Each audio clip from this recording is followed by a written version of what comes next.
Hey guys, welcome to government jobs Gyan YouTube channel. Guys, आज की इस वीडियो में हम बात करेंगे एसएससी चंडीगढ़ के new recruitment notification online form apply process के बारे में। लास्ट डेट की अपडेट है, केवल 3 दिन शेष रह गए हैं। आप जल्द से जल्द अपने फॉर्म अप्लाई कर लें। सर्व शिक्षा अभियान चंडीगढ़ ने जेबीटी टीचर के 218 खाली पदों को भरने के लिए नोटिफिकेशन रिलीज किया हुआ है। कैसे आप इस भर्ती में पार्टिसिपेट करने के लिए अपने फॉर्म अप्लाई कर सकते हो बिना कोई मिस्टेक किए हुए, इसकी पूरी जानकारी हम आपको स्टेप बाय स्टेप रजिस्ट्रेशन से लेकर प्रिंट तक इस वीडियो में देंगे। बस आपको इस वीडियो को स्किप के बिना शुरू से लेकर एंड तक देखना है। उसके बाद वीडियो पसंद आए तो इसे लाइक और शेयर कर दें। चैनल पर नए हो तो इसे सब्सक्राइब कर लें। साथ ही साथ आपको फॉर्म अप्लाई करते हुए जो भी प्रॉब्लम फेस हो रही है उन सभी का हल इस वीडियो में मिल जाएगा। यहाँ पर अंतिम समय में कैसे आपको अपना फॉर्म अप्लाई करना है जिससे आपका एप्लीकेशन फॉर्म रिजेक्ट न हो और वो सिंपली यहाँ पर एक्सेप्ट हो जाए, पूरी जानकारी इसके रिगार्डिंग हम आपको इस वीडियो में देंगे। बस आपको एंड तक हमारे साथ इस वीडियो में बने रहना है। तो बिना कोई वक्त गंवाए चलिए शुरू करते हैं। आपको इस वीडियो के डिस्क्रिप्शन बॉक्स में हमारी वेबसाइट imdsarkarinokri.in के इस पेज का लिंक मिल जाएगा। यहाँ पर आपको इस भर्ती के रिगार्डिंग सभी डिटेल्स प्रोवाइड कर दी गई है। सर्व शिक्षा अभियान एसएससी चंडीगढ़ ने यहाँ पर junior basic training JBT primary teacher के 218 खाली पदों को भरने के लिए नोटिफिकेशन रिलीज किया हुआ है। आप 28 अगस्त 2025 तक अपने फॉर्म अप्लाई कर सकते हैं। लास्ट डेट की अपडेट है, केवल 3 दिन शेष रह गए हैं। आप जल्द से जल्द अपने फॉर्म अप्लाई कर ले। लास्ट डेट की वेट न करें, अंतिम समय में कोई भी टेक्निकल प्रॉब्लम आ सकती है, तो आज ही से आप अपने फॉर्म अप्लाई कर लें। आप यहाँ पर ऑल इंडिया से ऑनलाइन मोड में अप्लाई कर सकते हो। उसके लिए आपको इस पेज को नीचे स्क्रॉल डाउन करना है, इंपोर्टेंट लिंक सेक्शन में आना है, ऑफिशियल नोटिफिकेशन पीडीएफ लिंक पर क्लिक करके इस भर्ती के नोटिफिकेशन को ओपन कर लेना है और इसमें से आपको पूरी डिटेल रीड कर लेनी है। जैसे कि क्या पोस्ट का नाम है, कितनी उसके लिए नंबर ऑफ वैकेंसीज है, कौन सी कैटेगरी के लिए कितनी वैकेंसीज है, कब से कब तक आप अप्लाई कर सकते हो, क्या आपका एलिजिबिलिटी क्राइटेरिया होना चाहिए, पूरी जानकारी आपको इस नोटिफिकेशन में दे दी गई है। आप सभी डिटेल्स यहाँ से रीड करें, उसके बाद अपने फॉर्म अप्लाई कर लें। फॉर्म अप्लाई करने के लिए भी आपको हमारी वेबसाइट के इसी पेज पर ही अप्लाई ऑनलाइन का लिंक दिया गया है। जैसे ही आप इस लिंक पर क्लिक करेंगे तो आपके सामने यहाँ पर समग्र शिक्षा चंडीगढ़ एसएससी चंडीगढ़ का ये ऑफिशियल पोर्टल ओपन होगा। यहाँ पर आपको कुछ जनरल इंस्ट्रक्शन प्रोवाइड कराए गए हैं। फॉर्म अप्लाई करने से पहले आपको इन्हें केयरफुली रीड करना है, पेज को नीचे स्क्रॉल डाउन करना है।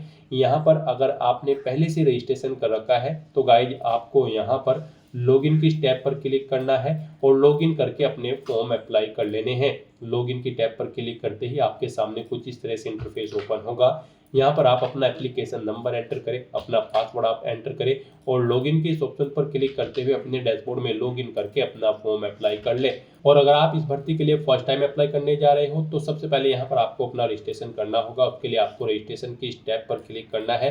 Registration for junior basic teacher JBTS, आपको इस ऑप्शन पर क्लिक करना है। आपके सामने रजिस्ट्रेशन का फॉर्म ओपन हो जाएगा।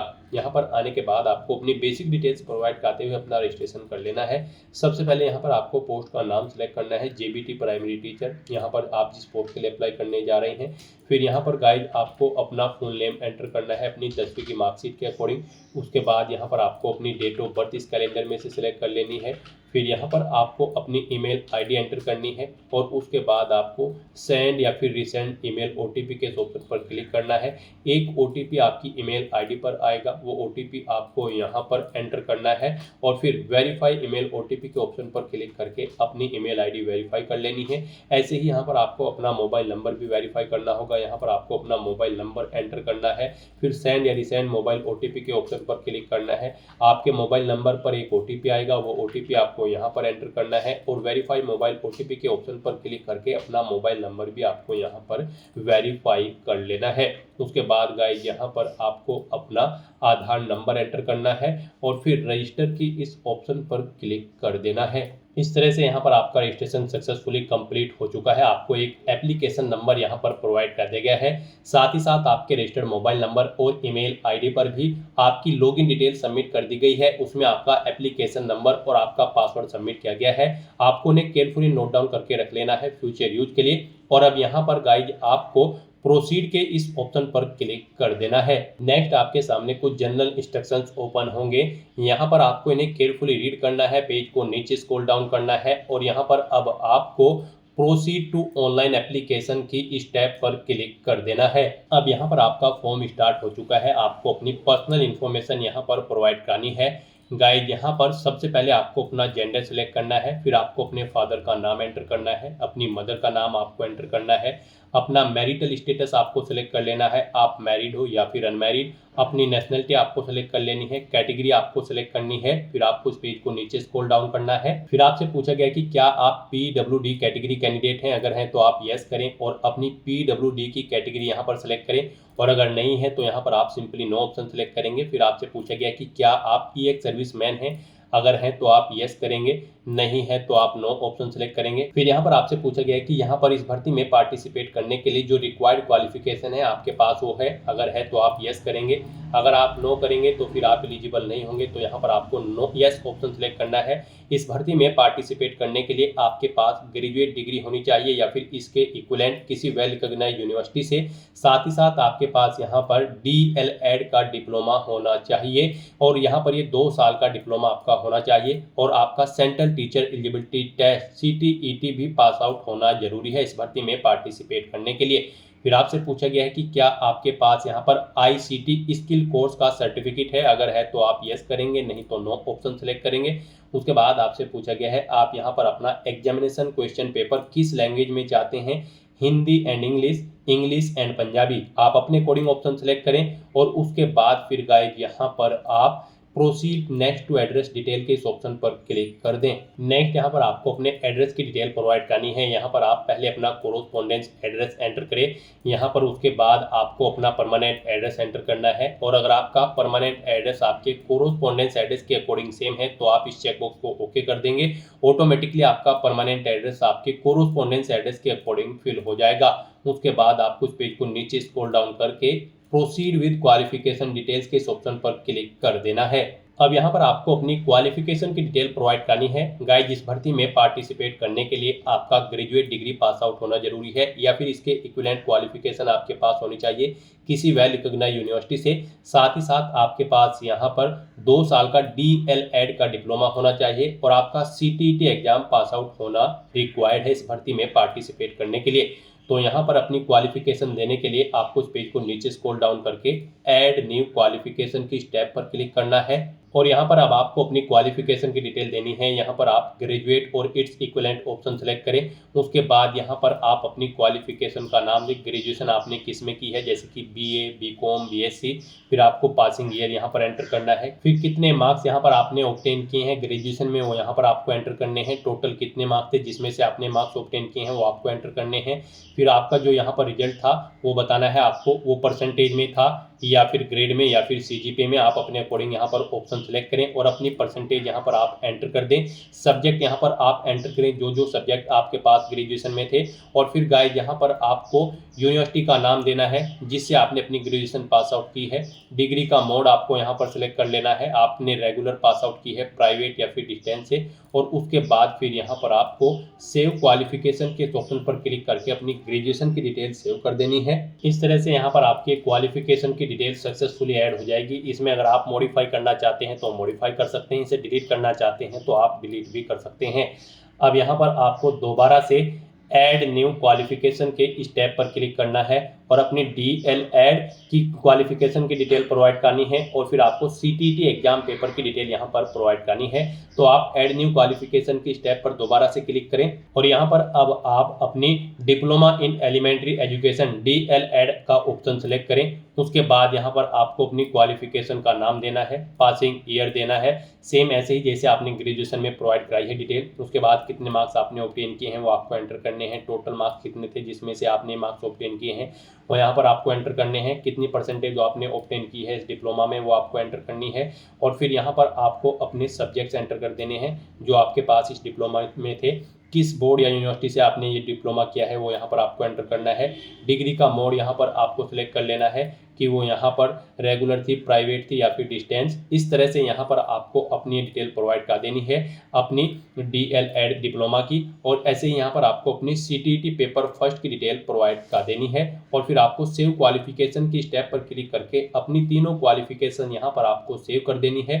और उसके बाद फिर गाइस यहाँ पर आपको प्रोसीड टू अपलोड सर्टिफिकेट्स के इस ऑप्शन पर क्लिक कर देना है। नेक्स्ट यहाँ पर आपको अपना फोटो, सिग्नेचर और लेफ्ट थंब इम्प्रेशन अपलोड करने हैं। यहाँ पर आपके डॉक्यूमेंट जेपीजी, जेपीईजी, पीएनजी या फिर जीआईएफ फॉर्मेट में होने चाहिए और इनका साइज यहाँ पर 80 केबी से कम होना चाहिए। यहाँ पर अगर आपके किसी डॉक्यूमेंट का साइज कम या ज़्यादा है तो यहाँ पर आप उसे अपने अकॉर्डिंग दी गई गाइडलाइंस के अकॉर्डिंग सेट कर सकते हो। आपको गूगल पर जाना है, वहाँ पर इमेज रिसाइजर टाइप करना है। मल्टीपल ऑनलाइन वेबसाइट्स ओपन होंगी, किसी भी वेबसाइट को ओपन करें और वहाँ पर अपने जिस डॉक्यूमेंट का साइज आप दी गई गाइडलाइंस के अकॉर्डिंग सेट करना चाहते हैं उसे वहाँ पर अपलोड करें और उसका साइज दी गई गाइडलाइंस के अकॉर्डिंग सेट करके फिर उसे डाउनलोड करके यहाँ पर अपलोड कर दें। तो अपने इन डॉक्यूमेंट्स को अपलोड करने के लिए आपको चूज फाइल के इन ऑप्शंस पर क्लिक करना है, फाइल को सेलेक्ट कर लेना है और फिर आपको अपलोड फोटोग्राफ, अपलोड सिग्नेचर और अपलोड इंप्रेशन की इन टैब्स पर क्लिक करके अपने तीनों डॉक्यूमेंट्स को यहाँ पर अपलोड कर देना है। और उसके बाद फिर गाइस यहाँ पर आपको proceed to submit for review के इस ऑप्शन पर क्लिक कर देना है।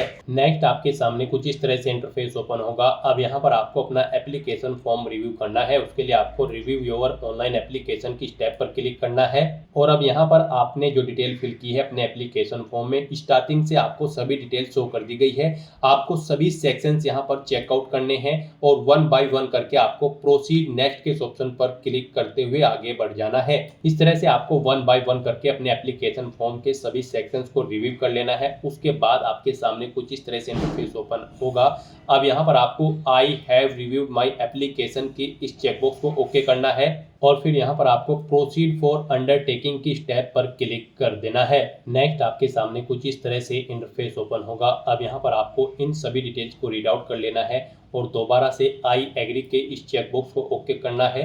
उसके बाद आपको यहाँ पर proceed to submit final application की स्टेप पर क्लिक कर देना है। इस तरह से यहाँ पर आपका एप्लीकेशन फॉर्म सक्सेसफुली सबमिट हो चुका है, लेकिन इसे कंसीडर आपके फीस पेमेंट के बाद किया जाएगा। अगर आप फीस क्राइटेरिया के अंतर्गत आते हैं तो यहाँ पर अब आपको आपकी कैटेगरी के अकॉर्डिंग एप्लीकेशन फीस का अमाउंट शो कर दिया जाएगा और अगर आप पीएच कैंडिडेट हैं तो आपको कोई फीस जमा नहीं करानी है। तो अपना फीस पेमेंट करने के लिए यहाँ पर गाइस अब आपको प्रोसीड टू पे की स्टेप पर क्लिक करना है। यहाँ पर जनरल, ओबीसी, ईडब्ल्यूएस कैंडिडेट के लिए 1000 रुपये फीस का अमाउंट तय किया गया है। एससी कैंडिडेट के लिए 500 रुपये फीस है और पीएच कैंडिडेट के लिए कोई फीस नहीं है। फीस का अमाउंट आप ऑनलाइन मोड में डेबिट कार्ड, क्रेडिट कार्ड या फिर नेट बैंकिंग के माध्यम से जमा करा सकते हो। तो यहाँ पर अब आपको अपनी कैटेगरी के अकॉर्डिंग एप्लीकेशन फीस का अमाउंट पे करना है अगर आप फीस क्राइटेरिया के अंतर्गत आते हैं। अब यहाँ पर आपको अपना फीस पेमेंट करने के लिए दोबारा से प्रोसीड टू पे के इस ऑप्शन पर क्लिक करना है। अब यहाँ पर आपके सामने फीस पेमेंट का इंटरफेस ओपन हो चुका है। यहाँ पर आप debit card, credit card, net banking, UPI या फिर क्यूआर के माध्यम से आप अपना फीस पेमेंट कर सकते हो। यूपीआई यहाँ पर आपके लिए बेस्ट ऑप्शन रहेगा। आप यूपीआई के इस ऑप्शन पर क्लिक करें और यहाँ पर अपनी यूपीआई आईडी एंटर करें, मेक पेमेंट के ऑप्शन पर क्लिक करें और अपना फीस पेमेंट कर दें। और अगर आप यूपीआई आईडी के थ्रू अपना फीस पेमेंट नहीं करना चाहते हैं तो यहाँ पर आप शो कोड के इस ऑप्शन पर क्लिक करें। ये क्यूआर कोड आपके सामने शो होगा, आप इसे अपने यूपीआई से स्कैन करें और अपना फीस पेमेंट कर दें। सक्सेसफुली फीस पेमेंट करने के बाद यहाँ पर आपका एप्लीकेशन फॉर्म सक्सेसफुली सबमिट हो जाएगा, उसकी सभी टास्क कंप्लीट हो जाएगी। उसके बाद आपको अपने एप्लीकेशन फॉर्म का एक हार्ड कॉपी प्रिंट आउट ले लेना है फ्यूचर यूज के लिए, फ्यूचर रेफरेंस के लिए, और आप अपने डैशबोर्ड में जाकर अपने एप्लीकेशन फॉर्म का स्टेटस भी चेकआउट कर सकते हो कि आपका फॉर्म सक्सेसफुली सबमिट हो चुका है या फिर नहीं। तो दोस्तों ऐसे आप एसएससी चंडीगढ़ जेबीटी टीचर की इस भर्ती के लिए अपने फॉर्म अप्लाई कर सकते हो बिना कोई मिस्टेक किए हुए। आज की इस वीडियो में बस इतना ही। आई होप ये वीडियो आपको पसंद आई होगी। अगर पसंद आई हो तो इसे लाइक और शेयर करें। चैनल पर नए हो तो इसे सब्सक्राइब कर लें। Thanks for watching.